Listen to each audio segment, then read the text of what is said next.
Good morning and welcome back. Glad to see you back here for the second day of the inaugural i2ED conference. I had a great day yesterday. I hope you were as energized by the keynote and the great sessions as we were. I heard a lot of good things afterward.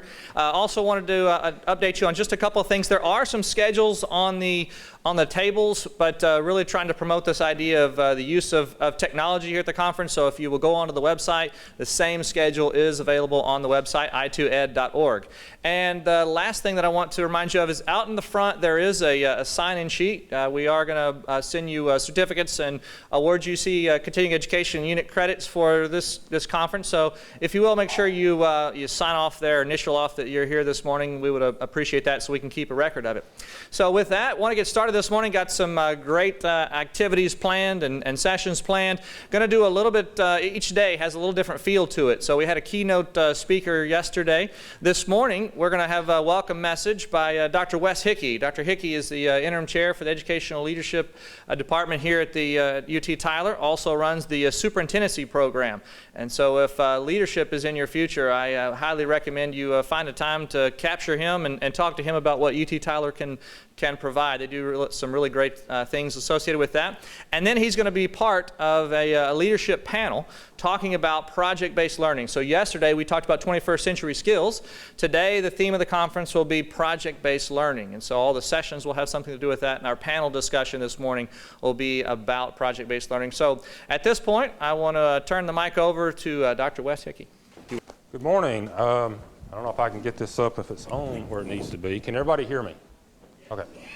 First of all, I'd like to welcome you to the conference. I do think that the discussions and the subject matter we have during this conference is going to be very important for you guys for years to come. I remember a few years ago I was listening to Tom Peters, and if you know Tom Peters, he was a big business guru who came up with a number of differing ideas like management by walking around and various other areas, and he was talking about education. And what he said was that if you didn't fit within a very narrow realm of learning, if you weren't one of those students that really enjoyed sitting there in a classroom, listening to a lecture, taking tests in a certain way, then school was miserable for you. And that kind of resonated with me. I began to really think about that quite a bit and realized that I think he was right. As an educator, I'm very fortunate that I get to go around. I'm a school monitor for TEA, and I have 4 or 5 schools now, or 5 right now, I'm about to go down to 4, that I monitor on a regular basis. And I see very, very well-meaning teachers who are very good at what they do. But you walk in and you see some students, many students, that have learned, especially as they get older, into junior high and high school ages, that are completely disengaged. They're in the back. They may have learned how to play the game. If I'm quiet, if I'm compliant, then they'll leave me alone, and I can, take whatever punishment it is and go to the next level. And the truth of the matter is that teaching is about a lot more than that.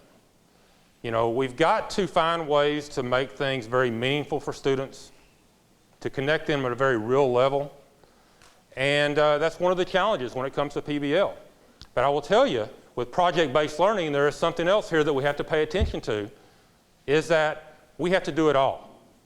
We have to find ways not only to be meaningful to students, but also to meet the requirements of the state, to find all the different requirements that come through here. And so we have, it's a huge undertaking, but I think one that is something that if we want to take to the next level, if we want to create schools that are making a difference with our students, that we have to reach. And so today, as we start off, we have a panel of individuals that are come up, and Eli is going to announce who that panel is, and we're going to begin to talk about some of the questions that are going to be important to be able to address when it comes to PBL, and how to make a difference and what's important with that as we take that next step in education. So again, I want to welcome you here, and Eli, I guess you're to introduce the panel.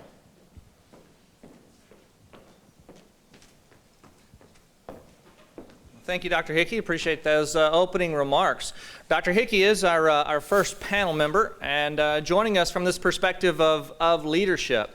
and those who are training the next generation of leaders, whether those be campus administrators or whether those be school superintendents, and really promoting this idea of what should education look like? Not just what does it look like now, but what should it look like, and how do we continue to push the envelope forward in terms of education? So we want to welcome him. A round of applause for Dr. Hickey.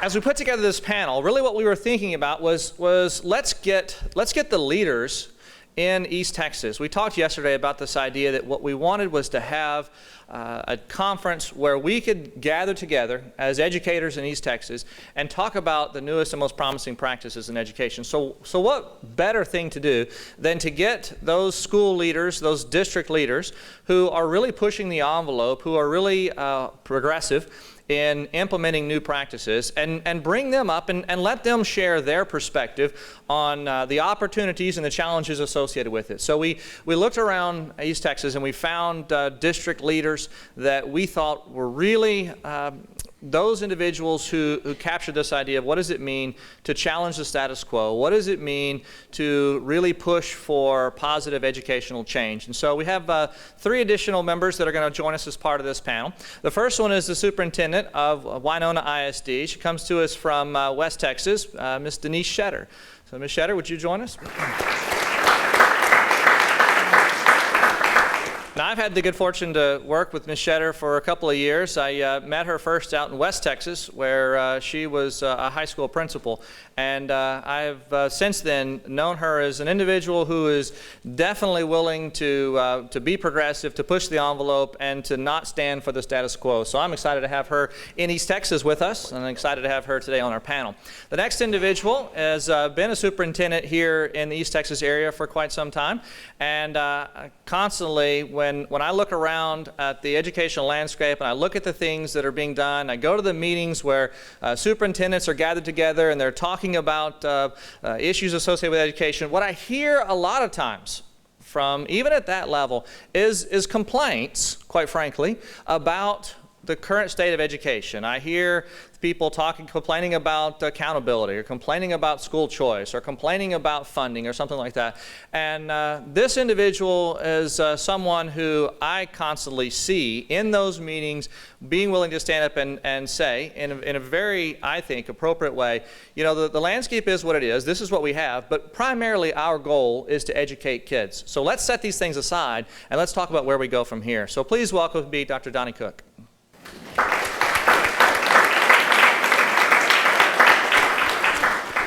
And the last member of the panel, I've known for quite some time, has been very progressive in terms of education, was one of the early movers in terms of providing distance education to students and getting involved in things like the Texas Virtual Schools Network, and operates in a small district here in East Texas, but has a reach that goes far beyond just that district. So would you please welcome with me from Hawkins ISD, Dr. Debbie Crawford.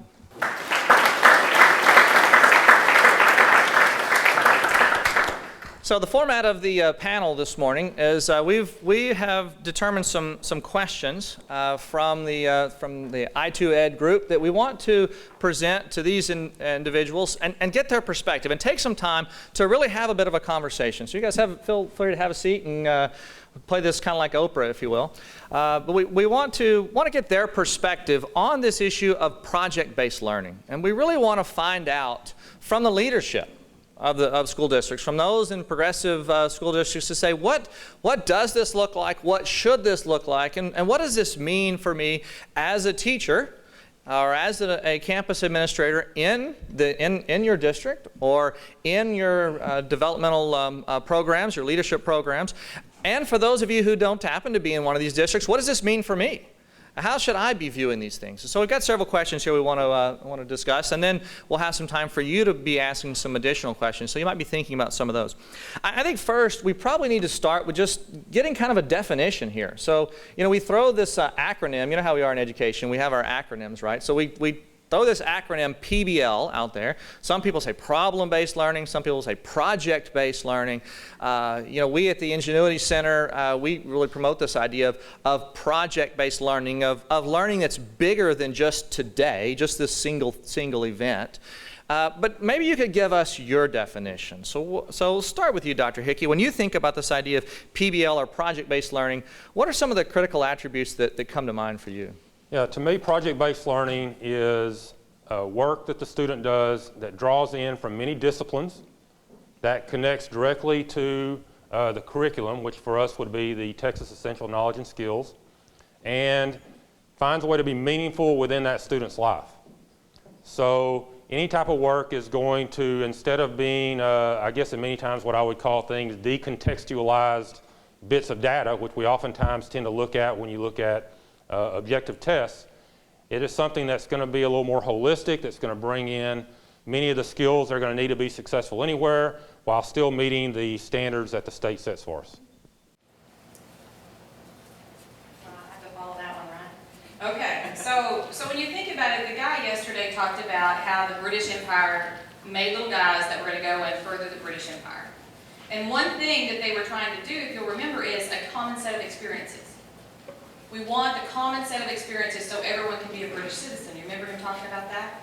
Well, what has happened is, in the American school system, our kids used to come with common sets of experiences, that white middle-class set of experiences, so we could hand them a worksheet, and we could hand them a textbook, and we would get pretty much the same outcome.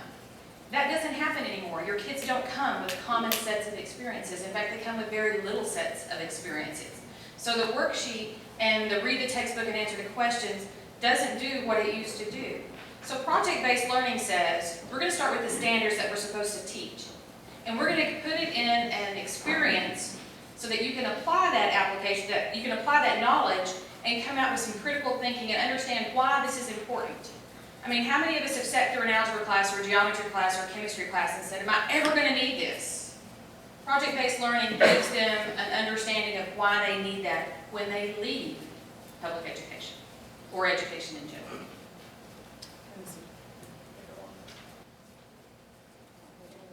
I'll use this one. Okay. Is this one on? Okay. Well, I'm going to tell you, I believe in Marzano, and I believe that one of the high-yield instructional strategies is, you have to tell what, what you're teaching, what it is and what it's not.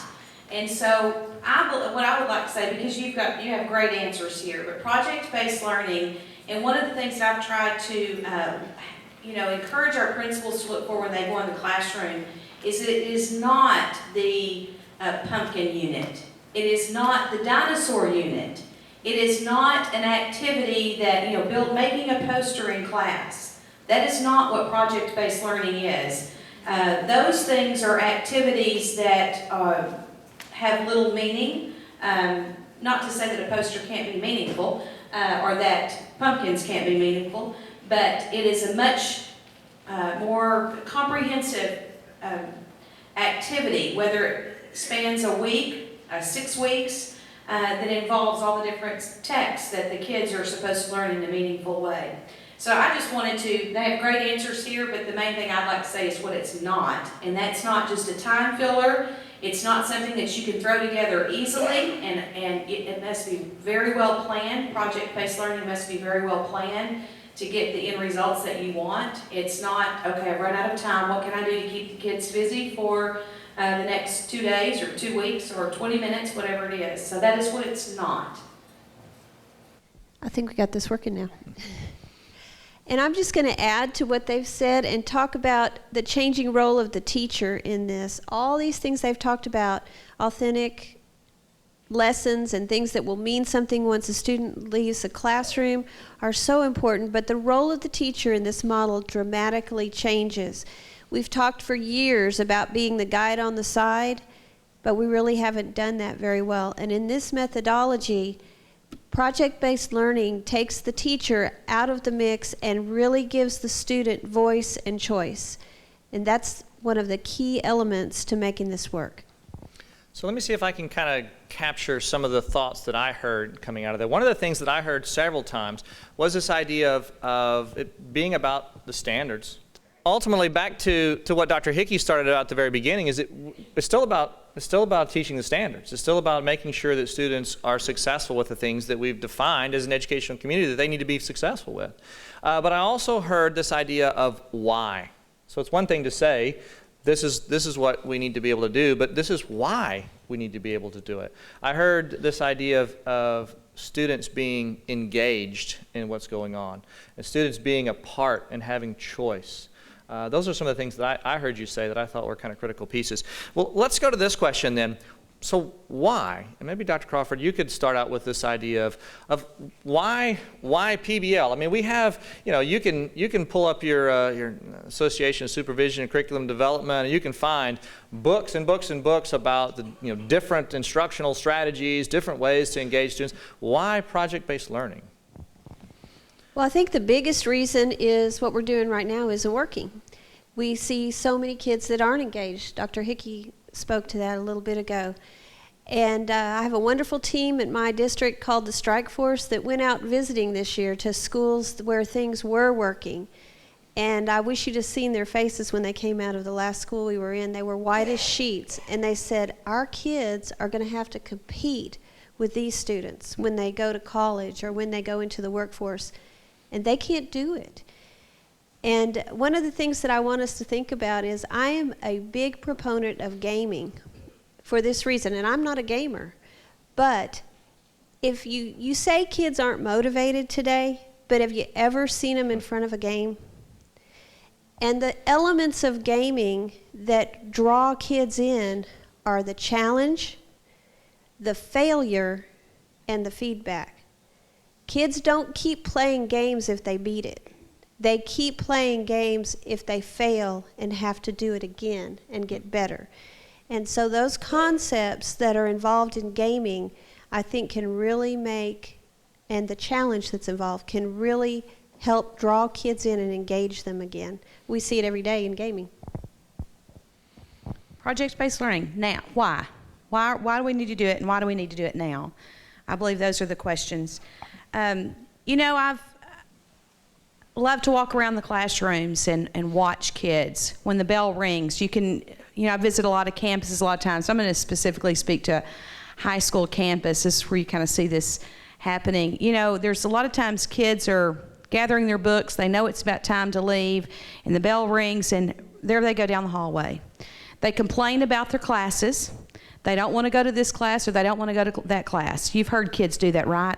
I'm sure that really doesn't happen in my district, but I know that some of you have experienced that.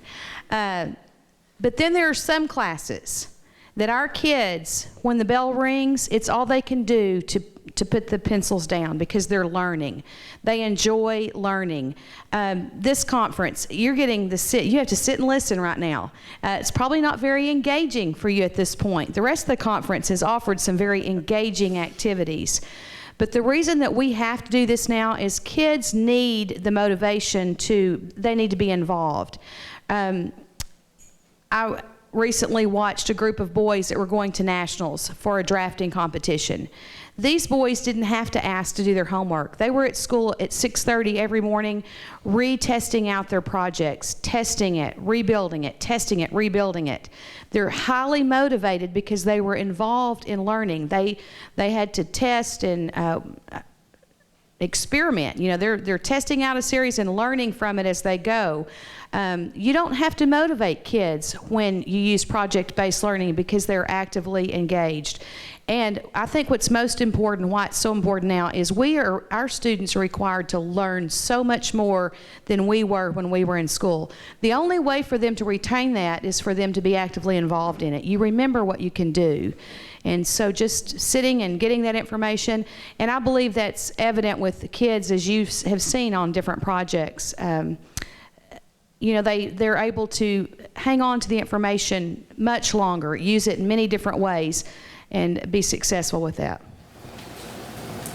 Okay, why now? I'm going to take a more selfish approach to this. And every generation has said we're at a crossroads in education. I mean, they said it in 1920, they said it in 1950, they said it in 1960. But the difference now is we cannot tell you what jobs our kids are going to hold. We can't tell you. I'm not training him to be a chemical engineer. I'm not training them to be a nurse. We don't know. So if we can't teach them the skills it's going to take to hold that job, the best we can do is teach them how to critically think, problem solve, and read at high cognitive levels and write at high cognitive levels. That will prepare them for almost any job. So if we can't prepare them for that specific job, that's what we have to do. Does that kind of make sense now? So it's not like you're going to take that STEM path because I know exactly what you're going to be and I know what it looks like. We don't know what it looks like. And I really want them working and paying into Social Security so, you know, we can have some retirement, right? So that's the selfish part of it. Also, when you talk about engagement with students, I played school very well growing up. I didn't learn a whole lot. I had very intelligent parents who pushed me at home. I had some good teachers. But you know, I was one of those kids that would have made it in spite of. Those kids are fewer and fewer in your classrooms. Our kids are still very intelligent. Our kids are still creative. But they don't have the structure at home to get it no matter what teacher they have. So we have to change the educational system and really nurture and pull out more of those kids who have that natural intelligence but don't have that support.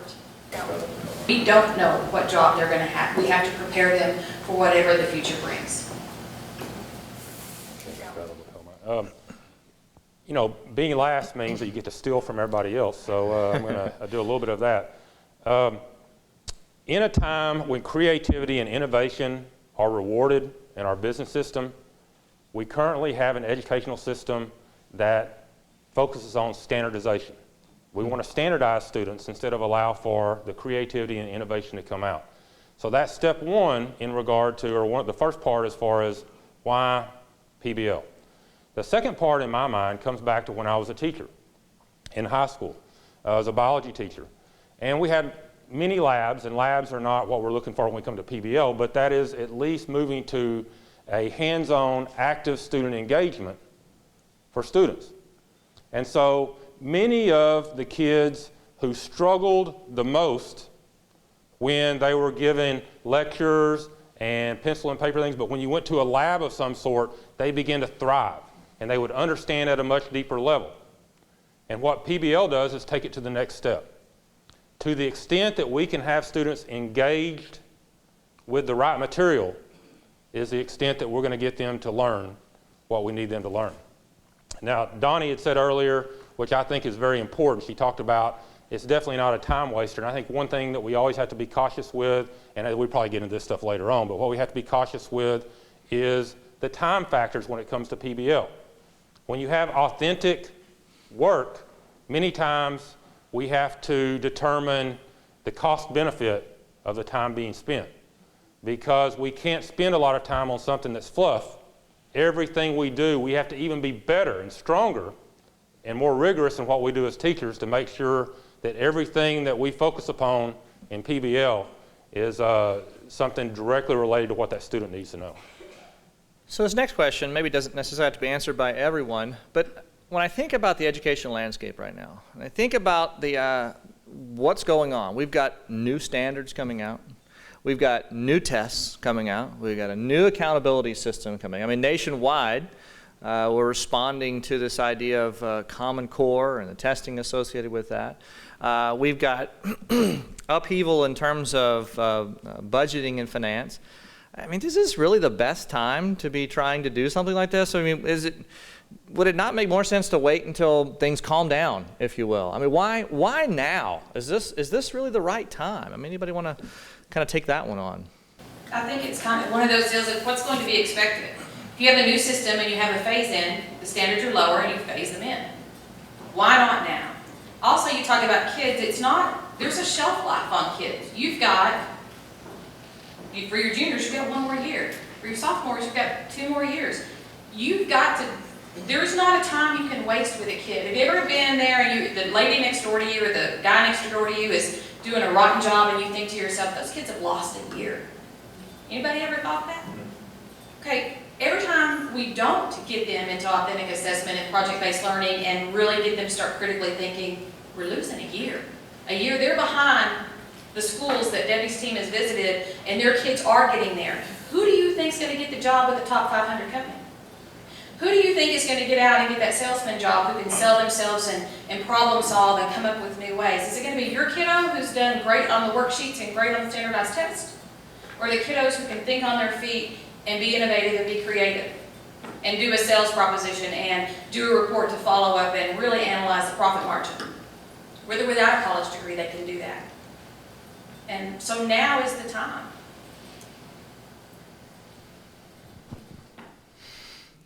So when I think about now, we still have these realities, right? We still have these tests. We still have accountability.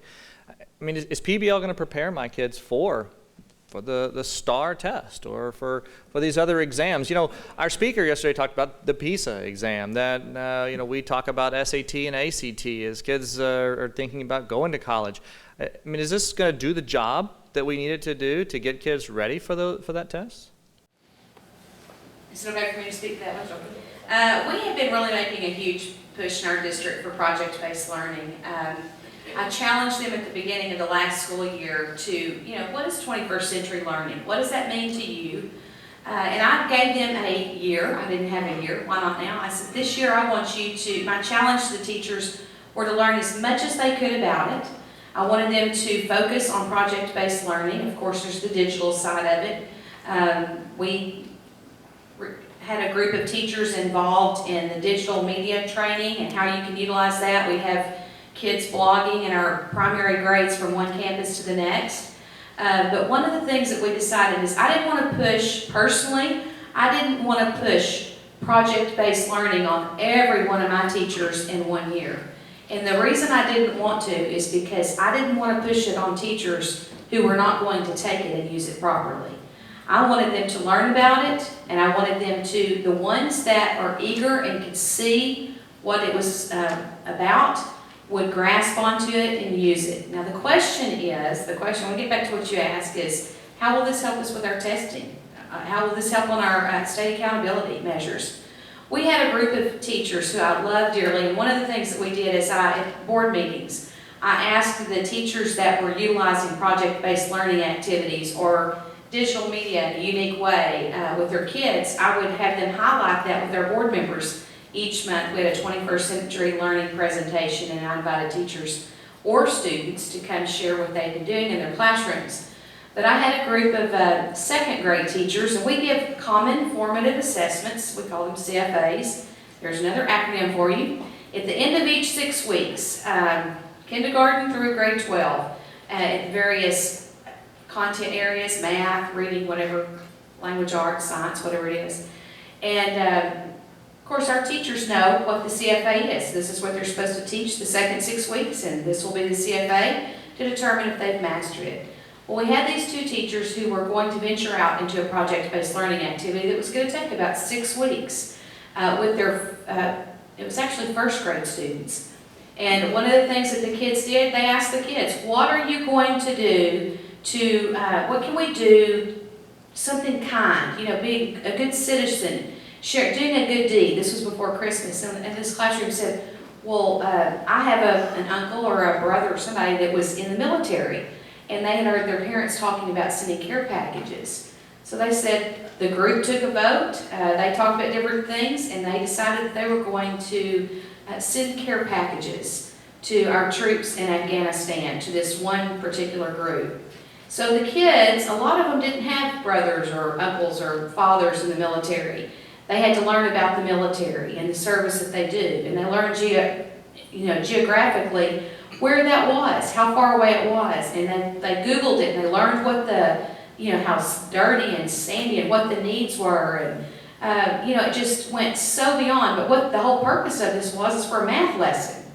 And they determined ways to raise money. How can we raise money to buy care packages or buy things for care packages? So the kids, through choice and through polling the other first grade classes, I think we had 13 first grade classes that were polled, they came up with a survey and said, how would you spend money with us? How would you give us money? Would you rather have, and the kids came up with some ideas, and one of them was a necklace, and I can't remember what else.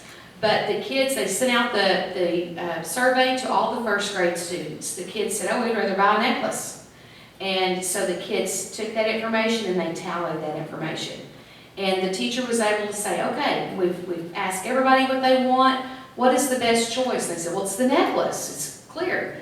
All right, well, how are we going to make a necklace? And so they came up with different ideas of how they're going to create this necklace and how they were going to sell it.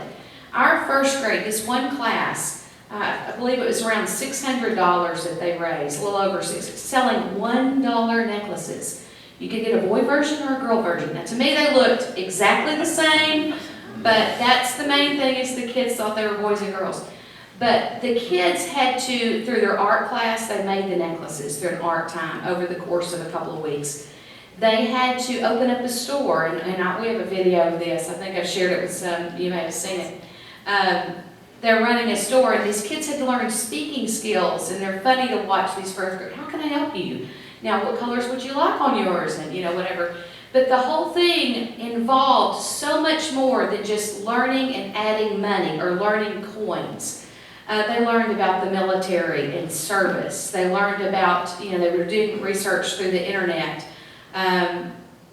It encapsulated so much more.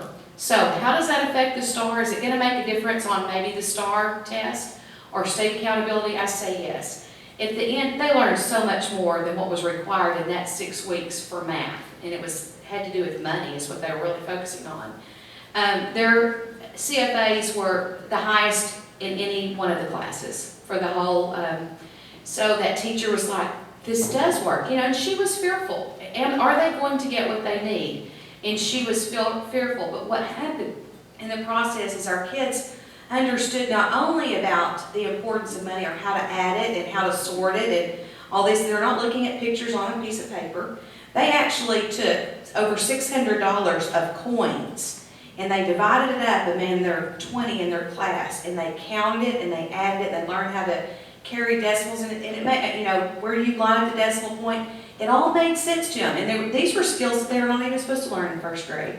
And that's what made it so important. So our kids just blew the top off that CFA and made believers with other teachers in that area.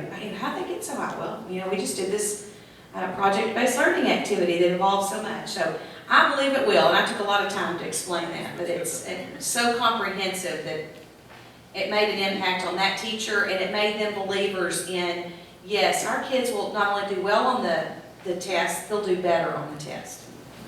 And I want to throw in there, because I've been elementary, middle school, and secondary. It's the high school teachers that a lot of time hesitate. It's hard because you've got to teach the fundamentals, you've got to teach the basics. You're getting geometry kids who don't know algebra, you're getting chemistry kids who have failed algebra and algebra 2. You just don't understand. And the thing is we do understand. But how many of you in here look at your data? You give a benchmark, you look at your test. You look at the test and say, did I teach what I think I was supposed to teach, and did they learn it? How many of you wait for your principal to come slap you around if your data's not good? You just wait in fear, and no, you start thinking about, what have I done, how can I do it better? Why would that be any different with project-based learning? Why would that be any different than you did a project, you embedded these standards, you give some type of assessment to see, did they learn what I was supposed to teach, and then you reflect on, how do you get them there if they didn't learn it, or how do you progress? So why would project-based learning impact your STAR results if you continue that feedback cycle with yourself? You check for understanding, you reteach, you check for understanding, you reteach. That's the same cycle in project-based learning. It's just more of a real-life perspective instead of a worksheet or a lab. That's the way I see it. And I'd just like to add something from a little different take. How many of you are old enough to have remembered teams? Some, not very many of you. Well, we used to have a test called Teams years ago, and we got pretty good at teaching to that test, and the kids blew the top off of it, so we got a new test, TOSS. Y'all remember that one? Okay. We got pretty good at teaching that test and blew the top off of that, so then we got TAX. We got pretty good at teaching that test, and now we've got STAR. The better question for me is the STAR test and what it's evaluating going to ready our kids for the real world? And I think that we're finding that the answer to that is no. So do we need to be focusing on one test given on one day, or do we need to be focusing on preparing our children for life after us? But the real world will prepare you for the STAR test. And that's the difference, I think. Well, I'm going to tell you a dirty little secret in education. I go around to a lot of schools, and I'll have the principals tell me, this teacher's great, This teacher's not so great. You know, everybody has their opinions.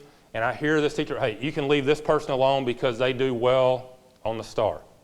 But you walk into the classroom on the teachers that do well on the STAR, and what they have are practice questions shot up on the board. Students are sitting there, they answer the question, they talk about it for a second, they move to the next question, and they do that a large amount of the time. The sad thing, and the dirty little secret, is that that teacher is probably fairly successful on the standardized tests because they work on it day after day after day in the same fashion that they will be testing sometime later on. I personally struggle with that quite a bit because it lacks the meaning, it lacks the engagement that you're looking for with students, and you know, there's got to be a better answer. Now, the reason that I believe PBL, and I'm going to talk about, I think, the next step here as well, because hearing Donnie talk about how well people have done in her district with PBL, I think is great, and I think that teachers that do a good job with it see a lot of success on all the tests. But one of the challenges, I believe, when it comes to PBL, in order to prepare our students for the STAR, it's the same thing as what we do as an instructor if we're trying to get them to think at a deeper level. You heard of Bloom's, where you try to get higher level questioning strategies taking place in your classroom. And if anybody wants to write a book or a nice article on Bloom's for PBL, this would probably be a good thing. But I see too often that you walk in and you see a project, and I've seen PBL try to work in many places, but it's at a very superficial level. And my challenge to individuals who want to instruct students with PBL is they learn to not accept the superficiality of many projects, and you force students to think and work with much more depth. And once we begin to learn how to do that, and then do as Denise was saying, is have a good way to evaluate whether they understood what we want them to understand. And then if they don't, we address it then. Don't wait for the monster to get big. Take care of it at that moment. And we learn that routine with PBL. I think we're going to be very successful with the test, and we're going to be successful with students that are looking forward to coming into that classroom day after day. Now, you know, one of the things that we wanted to try to accomplish with this panel is to have you as school leaders, you know, up here talking about this in a very public way, because I think Dr. Hickey put his finger on a very important point here, and that is that you can get good results, if you will, as measured by that one indicator, by doing this kind of constant test prep kind of thing. And I think for many teachers, PBL, quite frankly, seems like a big risk. I mean, if I know I can get good results, if you will, that way, I mean, why would I want to do this? I understand there's some altruistic reasons you talked about. You talked about the idea of preparing kids for the real world, what have you. But I mean, as school leaders, as district leaders, what do you say to your faculties about this when it is the case that in the educational landscape, what Dr. Hickey is describing is pretty commonplace, that I can get by with this other approach? What do you say to your teachers? What do you say to teachers of other districts in terms of that? How do you alleviate that risk that they feel? Because this is a high pressure time, right? There's a lot of pressure being put on teachers right now associated with testing and these kinds of things. What do you say to them as they consider, you know, taking this risk, jumping off this cliff, so to speak? What do you say to them? I think you say it's okay to fail. Just like you tell your kids, if you give me your best and you fail, we're going to help you stand back up, we're going to help you dust off, we're going to assess the situation, we're going to give you the support you need, and we're going to keep on going. Because that's life. Isn't that what you want your kids to do? How many of your kids have really stunk at school since 2nd grade? I have a lot of students like that. Every day was a chore to get up and come to a place that you were pretty much unsuccessful. Why wouldn't we want to change that? Why wouldn't we risk it to help probably 60 to 80% of your kids become excited about school. Would you keep going to a place that you were unsuccessful? How many of us that quit a gym? I'm pretty much unsuccessful in the gym, I quit going. But those kids keep coming. So if we want our kids to learn at high cognitive levels and be willing to take risks, don't we want our adults in that same organization to do the same? So it's scary, but I think we have to understand that as long as you're working towards it, we're going to support you. I know that our school board has talked a lot about that's what we want our students to be. We're willing to be average on the test. Now, I'm not going to lie to you. We don't want to be unacceptable and have TEA come in and help. But we're not doing this in Winona as an intervention. We have good scores. We're doing this because it's what's best for kids. You guys could always say to people, one of the things I've tried to do in our school is I believe that we have a right to our communities to be held accountable. And like Eli had said earlier, is that I'm one that I can complain all day long about the state accountability. I believe it's totally unfair. I hate to see our third graders be put through the ringer the way they are. I hate it. I hate the AYP. I think it's unrealistic to expect, if I can't run a mile in 4 minutes, why do I think that every other person in this room should be able to run a mile in 4 minutes within, by the age of 40 or whatever? I'm a lot older than 40, but anyway, what I'm saying is I've tried to make it a point with my staff that yes, state accountability is important. Do I agree with the current system? No, I don't. But I'm going to play that game, and I believe that we have a responsibility to show improvement along the way. But I have tried to de-emphasize the STAR testing and our state accountability because I disagree with it. So if I disagree with our state accountability system, why should I hold it over their heads? What I do agree with is the rigor and relevance and the engagement, what goes on in the classroom. And I do believe the way to get there is through project-based learning. And that's why I've tried to give them the freedom to do that. Much other than that, when he says, what do you say to people? How do you convince them? I cannot convince a teacher that this is the right thing to do. I cannot do it.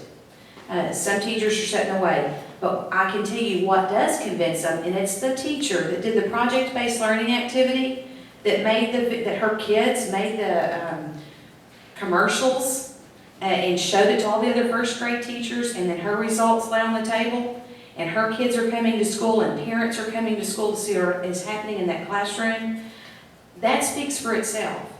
And I think that's when you have to give them the freedom and encourage those people that are interested. Now tell me about project-based learning. How did you do that? How did you know what to do? Well, let's send you to some training and test it out and encourage that. And I have, asked her to come present at our school board meetings. I've asked her, she's going to be presenting for our entire staff in August for us. There's a couple of them that we've highlighted.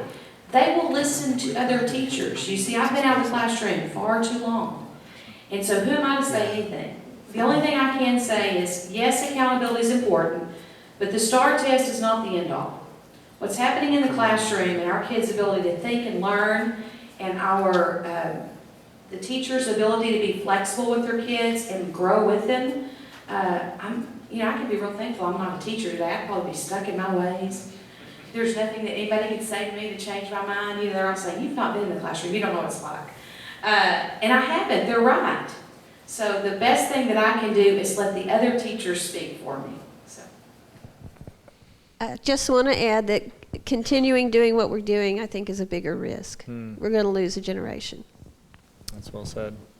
Well, and I'm going to argue that teachers are going to be resistant for a while. I was remembering, I'm kind of slow to make changes, and I had a nice little flip phone for a long time that I'm not much on texting, but you're sure not much on texting when you have to hit a button 3 times to get the letter you want and all that kind of stuff, and it goes back for a while. And my wife worked very, very hard to finally get me to change phones, and now I have an iPhone, and it is joy to have an iPhone over what I had before that. His wife's a technology director, by the way. Yeah, she is a technology director, right.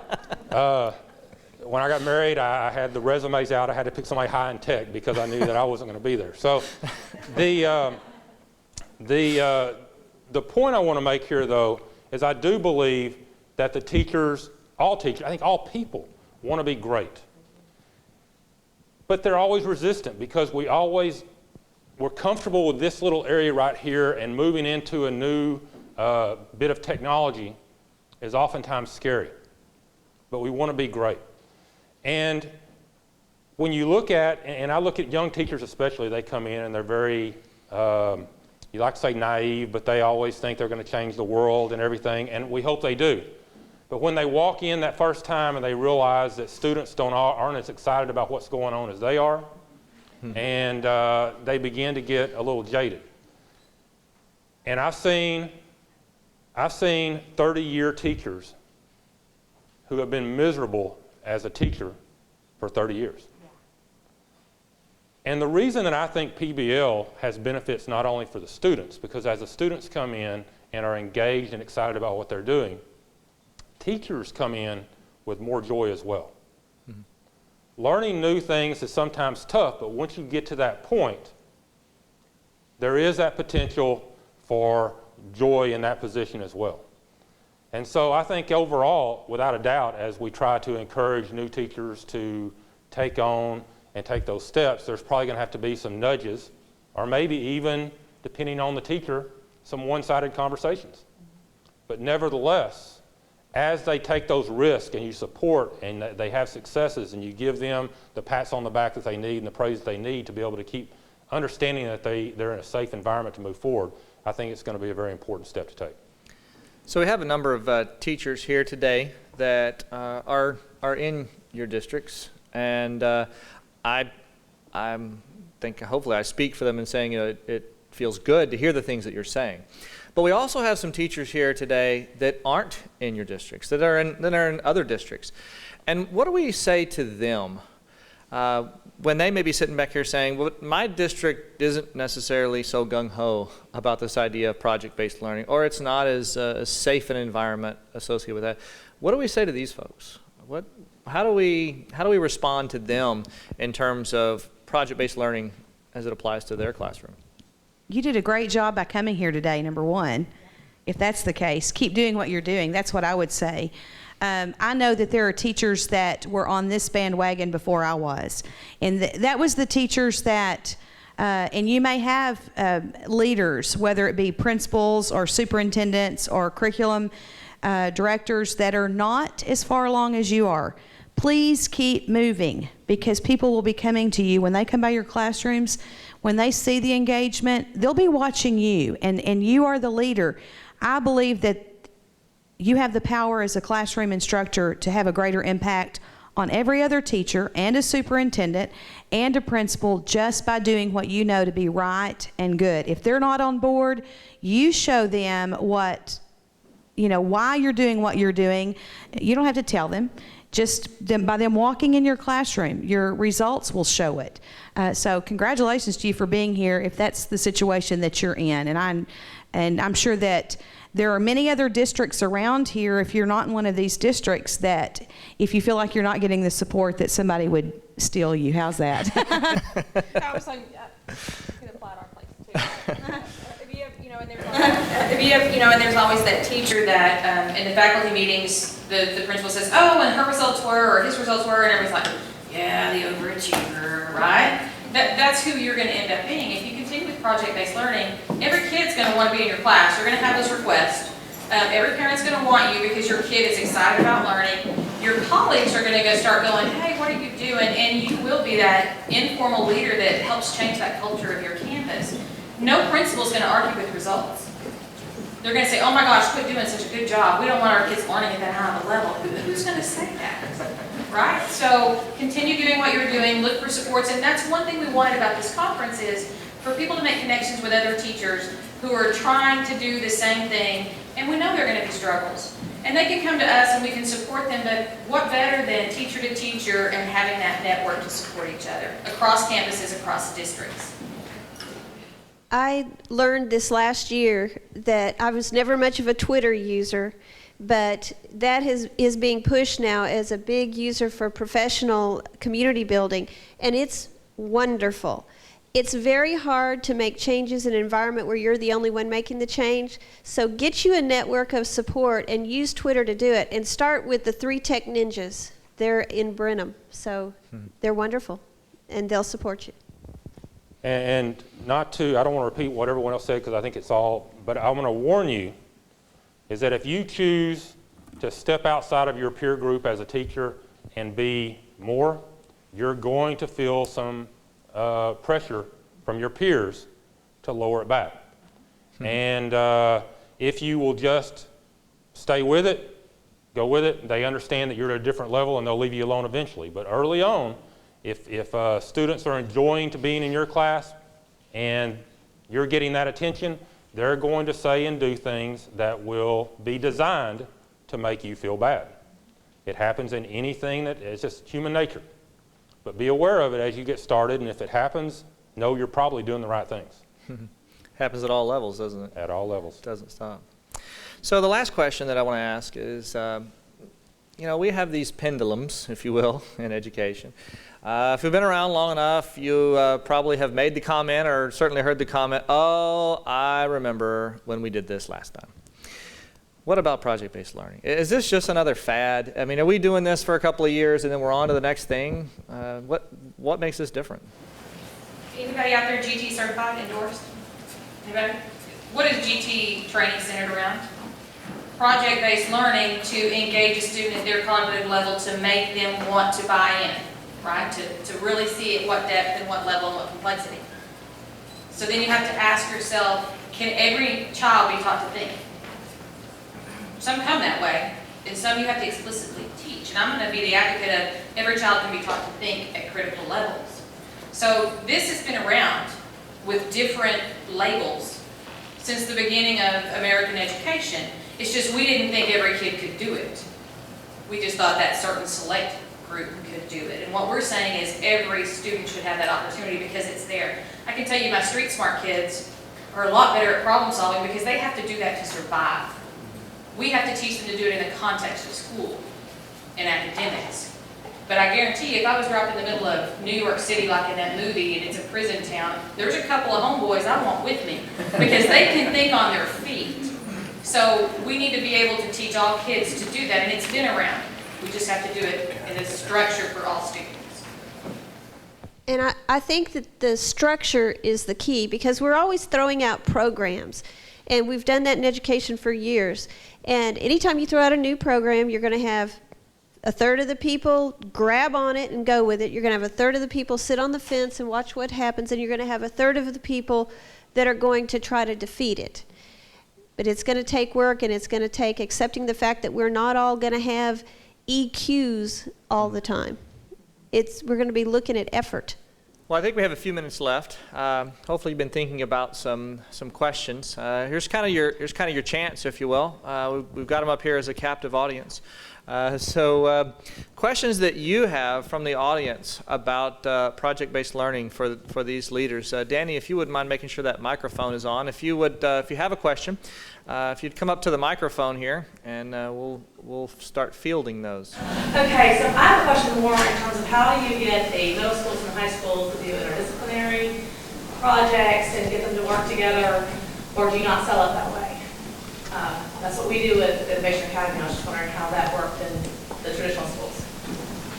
I can tell you what we're trying to do in Chapel Hill. We're working on this. You know, one of the best places to find project-based learning is in our CTE programs.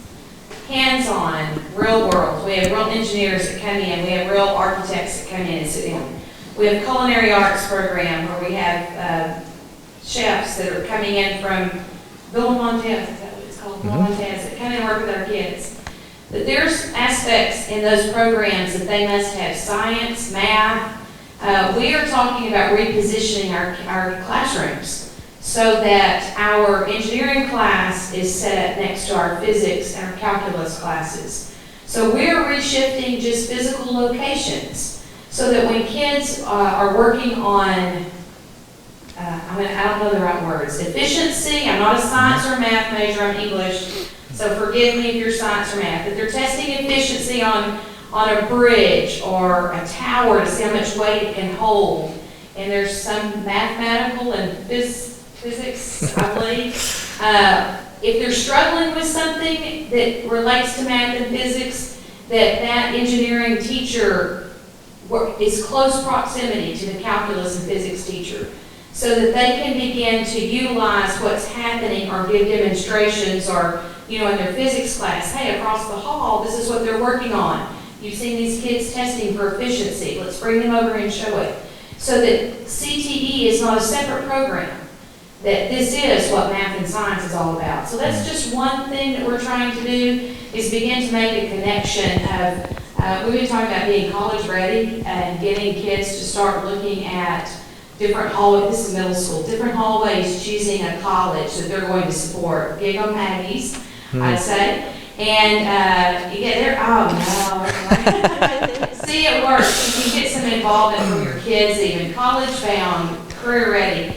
But starting to look at statistics in math, just as a warm up, watching the athletic statistics to compete with different kids. Anything that they can do, begin to, kind of get involvement from each other. That's just some of the ways that we've tried to. It is very difficult in the secondary levels.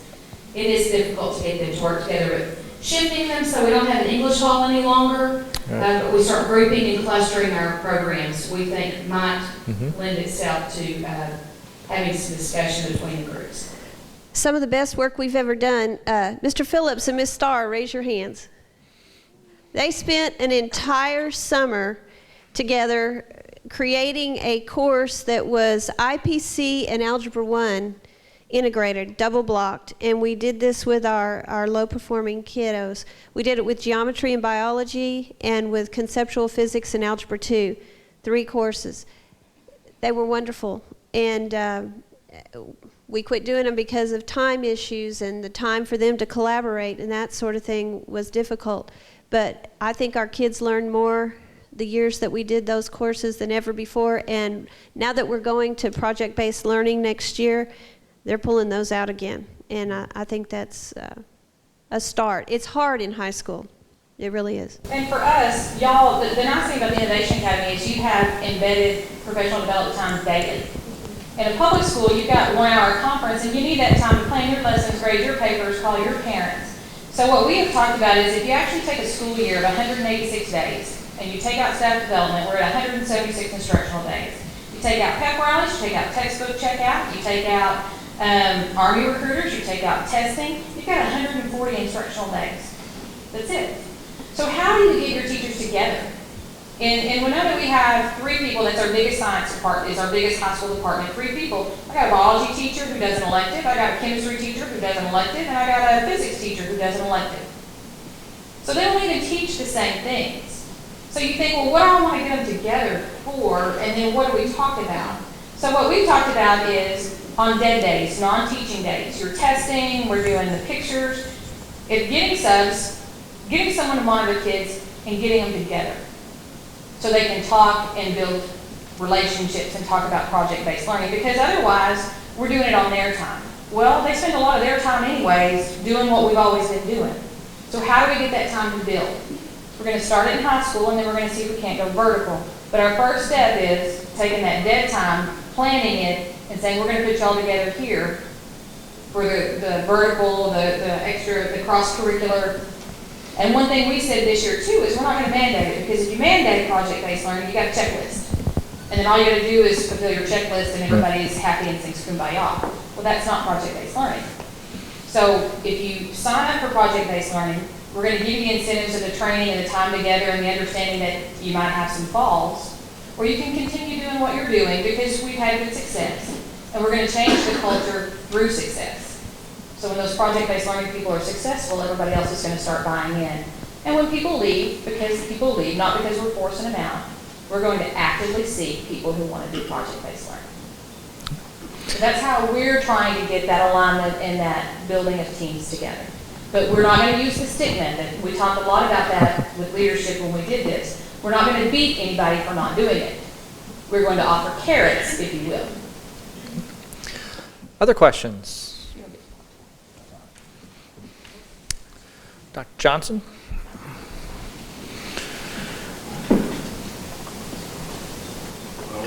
you say does make a lot of sense. Dr. Hickey's comments are really good.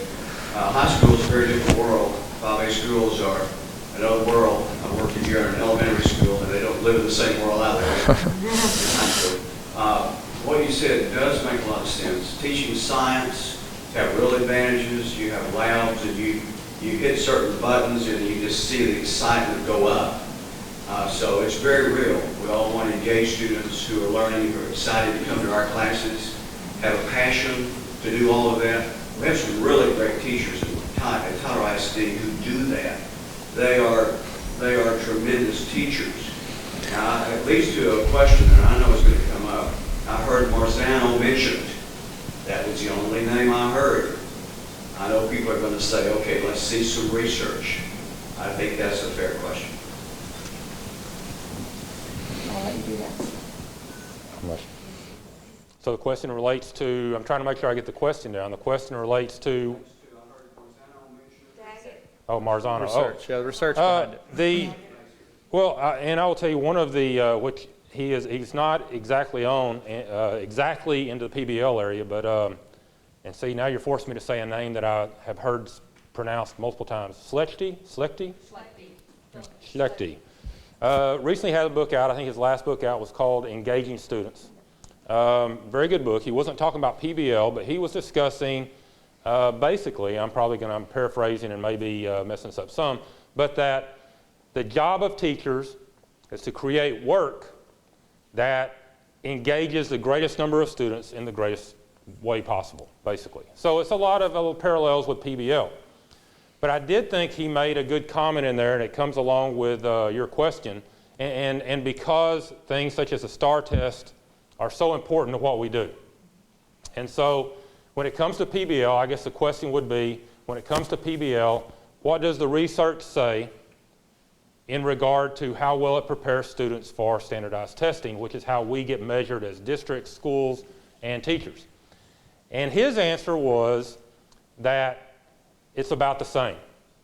Unfortunately, and here again is that dirty little secret, is that if you have a teacher that comes in and does test prep every day, they're going to prepare their students as well as probably a teacher that comes in and engages students with authentic work and creates that enjoyment of being in the classroom. I wonder and I question overall, and here's where the research doesn't hit, is exactly when we're controlling for all the factors. Because I do believe, as Donnie had mentioned and Denise has mentioned and Debbie has mentioned, is that when you have teachers that really work to try to create work and projects that don't allow it to stay at the superficial level, but also on top of that, check to see if they are learning what they're supposed to be learning and are evaluated there, and any gaps are being addressed at that moment, is that those students tend to do very well. So I think a lot of the problem right now is, when it comes to PBL, is we're probably not addressing all the variables involved at this point, but I will tell you, that's some of the stuff that we still need to understand. And at this point, it looks like it's basically the same, but even if it's the same, from my perspective, is that if you can create an environment in which students want to come to school, then you're going to make a bigger difference with those students in the long term than you are with just going through there and handling and trying to do test prep. I think we all have issues with the way we test and the way we evaluate. One of the problems certainly is now, but it's the game we play. I don't even want to argue that. That's the game we have to play right now. But whether or not that is indicative of a student's ability to be successful later in life, I think is the bigger question, and I think that's some of the stuff that we're trying to address here as well. Well, and you talked about action research. If anybody's familiar with the New Tech High School concept, what they do is they create a culture, and they force a culture of project-based learning, and that's the whole thing, and interdisciplinary, and kids have laptops, and they have their own software to follow their own stuff. The difference is they create a culture that's what it is project-based learning. We're trying to transform a culture. So that's where the difference in the research comes in, is transforming and creating. New Tech High School has very good results across the state, across everything. Across the nation. But again, it's because they created a culture and there is no variation in that one. Again, for us, it's a transformation of what was to what can be. I think Willard Daggett he's really big on rigor and relevance. He believes that you cannot get to the rigor of what's required in our current society without the relevant teaching. Although he may not call it project-based learning. We had Willard Daggett actually came to our school last year, and he will talk about project-based learning and 21st century learning. But he believes it's key for our kids to be successful in the 21st century by having, the only way you can get the rigor that we need is through relevance. And that's definitely what project-based learning does. You talk about Bloom's taxonomy. When you give kids, you place it and they have choice. And they're evaluating. I was talking about our engineering class that's testing over and over the bridge to see how much weight it holds. You're evaluating constantly. Kids are looking at problem solving.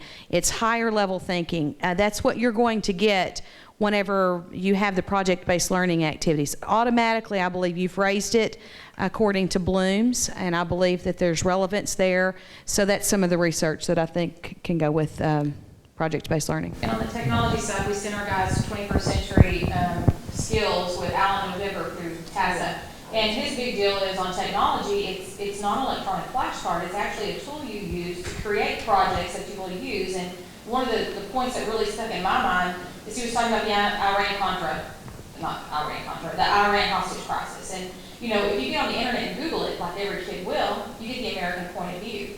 How many of our kids know how to change the internet to the Iranian internet and get the Iranian point of view on that? So again, if you're doing a project on that, it would be really easy to say, write a paper, do a poster, and all your kids would get the American perspective. But in a project base like that, where you are forcing them to get the Iranian perspective, do we have the skills to help them get that information? So again, project-based learning, a lot of times is extrapolated from these other concepts from 21st century learning. I think you think back to yesterday and Mr. Latham's comments about what he's looking for as an entrepreneur and an owner of a nationwide company.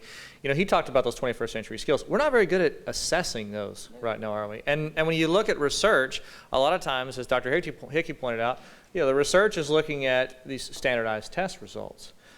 It would be interesting, wouldn't it, to see some research that did do some work in terms of assessing students' 21st century skills. And I would encourage people to compare those two.